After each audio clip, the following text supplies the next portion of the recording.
Hello guys, it's me, Krisha. Karon daing adlaw guys kay magpa-perma mi sa among clearance ug naapod mi laing himuon sa eskwelahan. Naaday mi sa library ani nga time kay mag-una mi og paperma sa librarian. And while naghulat-hulat mi nga mo perma si ma'am, nag-atiman sa apoday mi ani sa among thesis nga walay kahumanan. Charot.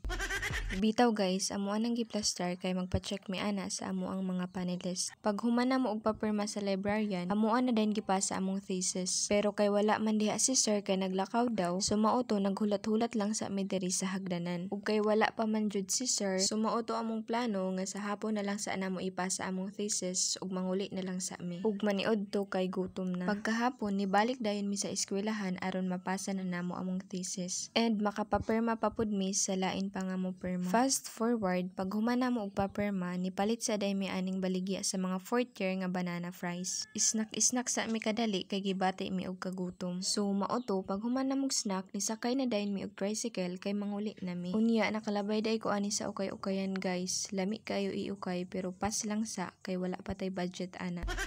Anyway, abot na day ko ani sa terminal padulong sa amoa. Ug mga pila pa ka minuto ay mi nakalarga kay naghulat pa og laing pasahero. Ug maora to, salamat sa pagtan-aw.